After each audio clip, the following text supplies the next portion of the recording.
Meanwhile, the 4 police officers who beat Rodney King were charged with assault and use of excessive force. The trial was moved to Simi Valley, where the jury was made up of 10 white people, 1 Latino, 1 Asian American, and a biracial man. The trial opened in March 1992, and the discourse surrounding the tape, which was aired and viewed repeatedly, revealed the stark racial differences in America's core. I'm not condoning what the officers did. I think they got a little bit out of hand, of course.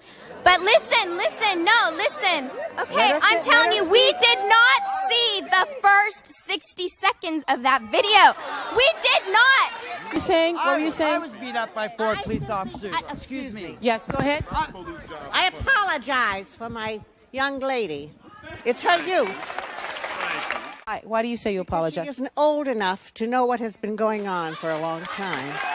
However, because of the direct footage of what black people had been complaining about for so long, the popular thought was that the cops would be found guilty. Instead, on April 29, 1992, all 4 police officers were acquitted. So you think the verdict was fair? No, I'm saying I can see why they reached the verdict they did. And I think the media is responsible for not reporting that. This is exactly why you have a riot in Los Angeles, because you don't see it. No. You had your piece. You don't see it, because my life is as valuable as yours, and Rodney King's life is as valuable as yours. But you can't understand that. You're missing it. Now, you're standing here with a black woman, who I don't know if she's your friend or who she is. She's my girlfriend. She's your girlfriend. Yes. But obviously, you two need to sit down and talk, because you are missing it. And I think until we decide to look in our hearts, and for one thing, we've got to take responsibility for our own actions. Each individual. It does not matter what color that man was, okay? Exactly. I don't care if he had nothing, if he had no pigmentation on his skin.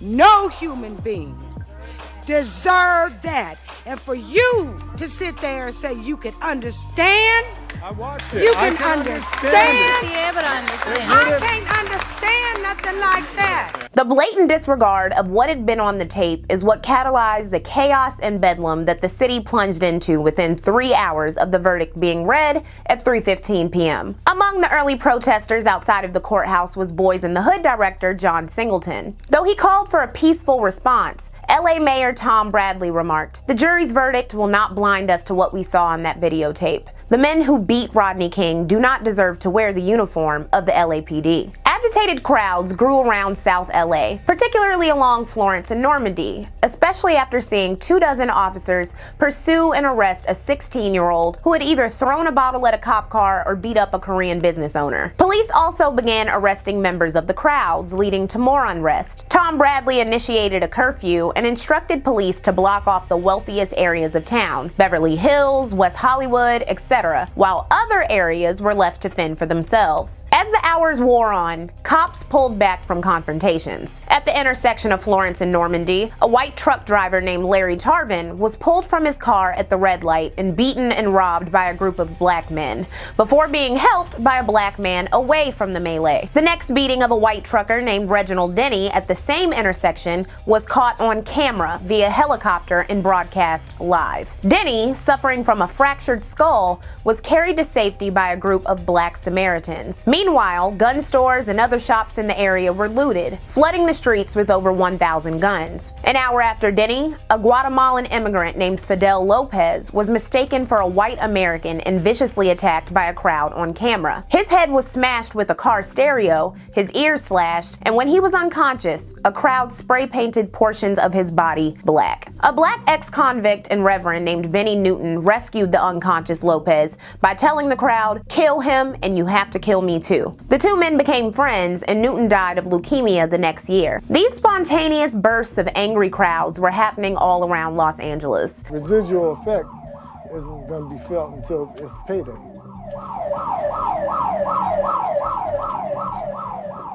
We're standing in Midtown Los Angeles now, several miles from South Central LA, the core of this whole problem and where things started.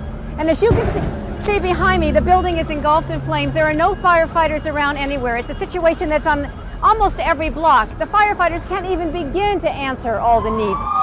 There was arson, looting, attacks, and shootouts. On Thursday, April 30th, shortly after midnight, Governor Pete Wilson declared a state of emergency. The California Army National Guard didn't arrive in the city until 24 hours after rioting began. People around the country watched the horror unfold live on TV. Tom Bradley urged Los Angeles citizens to stay home and watch the Cosby Show finale as public criticism was directed at rioters for burning down their own neighborhoods. Citizens nationwide debated whether or not the verdict was just. Others defended the riots or understood where the anger was coming from. Koreatown, a 2.7 square mile neighborhood, received much of the damage and attacks. Out of the $850 million worth of damage, half of it came from the looted and destroyed businesses, 2,300 mom and pop shops in Koreatown. It would have been more if not for the fact that many of the Korean civilians had mandatory military training in South Korea. Gun shop owners loaned out guns, they perched on rooftops, and quickly organized in the face of the rioters to protect their businesses because police were in retreat. Said a merchant, "I want to make it clear that we didn't open fire first. At that time, 4 police cars were there. Somebody started to shoot at us. The LAPD ran away in half a second. I never saw such a fast escape. I was pretty disappointed."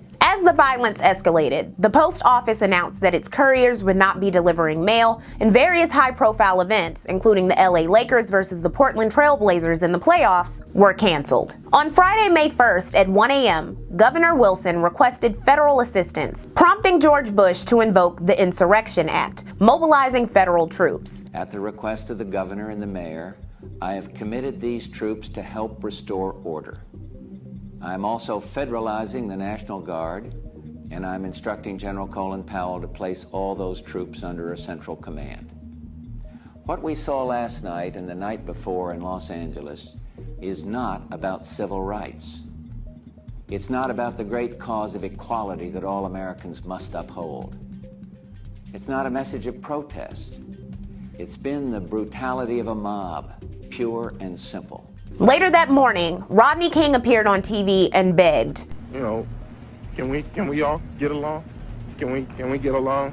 While rioting was greatly reduced by its third day, arsons and looting still occurred. Bush appeared on TV saying that federal and California troops would use whatever force is necessary to restore order. By Saturday, all of the rioting was over, and 30,000 people attended a peace rally in Koreatown. On Sunday, a motorist who tried to run over National Guard soldiers was killed. When the curfew was finally lifted on Monday, May 4th, 54 people were dead, and nearly 15,000 had been arrested. LAPD handed over undocumented immigrants, approximately 1,200, to INS. Reported the LA Times, by no means were blacks and Latinos the only participants.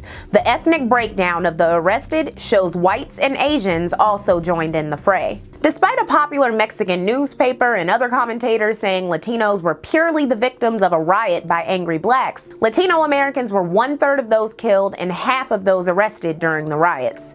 A young woman, a looter, tried to explain what has been going on in this dreadfully troubled city.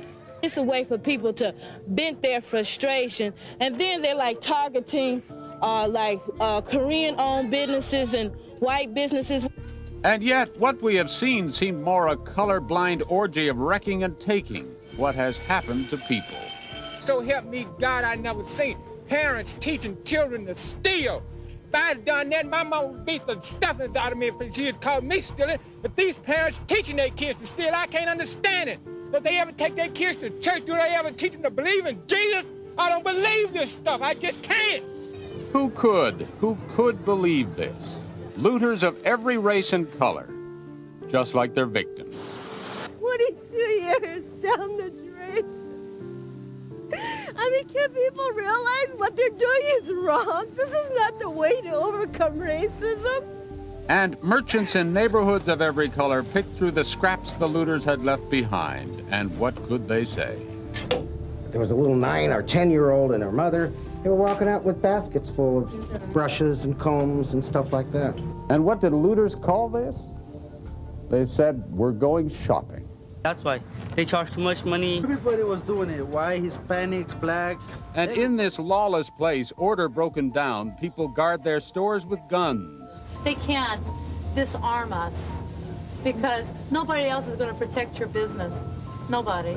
Additionally, many black businesses suffered from looting. The area's oldest black bank was destroyed, along with the oldest continuously running black bookstore, the Aquarian. The owners, who were into metaphysics, said, "This is the birthing of the Aquarian age, and birthing ain't easy." The liquor store where Latasha Harlins was murdered remained standing. While schools, banks, and businesses reopened, there was still heightened crime and violence in the days that followed. Federal troops remained until May 9th, and National Guard remained in some capacity until May 27th. The actor Edward James Olmos and thousands of other Los Angelos immediately got to work cleaning up the city. Tom Bradley offered Rodney King $200,000 and a fully funded 4-year college education, which King rejected in favor of a lawsuit, in which he was awarded $3.8 million. Korean Americans were split into two main camps on their views of the riots, and these camps would be central to their political identity and voting habits in the coming years. The liberals viewed the continued racial oppression of other minorities as the true issue, while conservatives fell back on the model minority myth, separating themselves from black Americans and endorsing Republican values. And the images of rooftop Koreans would excite gun rights activists and lobbyists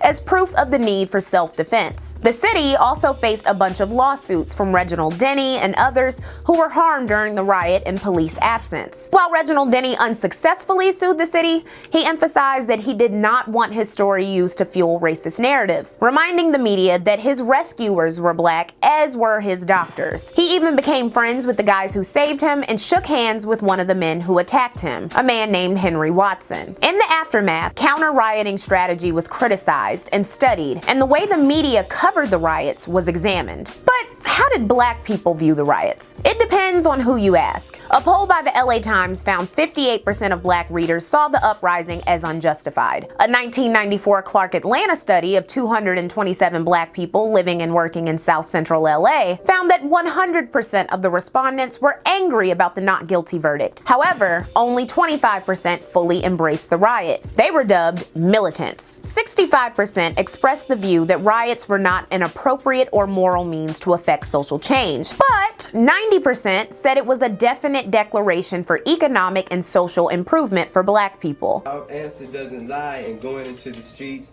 and burning up all the buildings and things. We need to... Members of Operation Strike say America has gotten its wake-up call and should advance changes that promote economic socialism. Until we address this system and we look at its structure, change its structure, destroy its structure, and reconstruct it in the interest of our people, we will never make any advancements.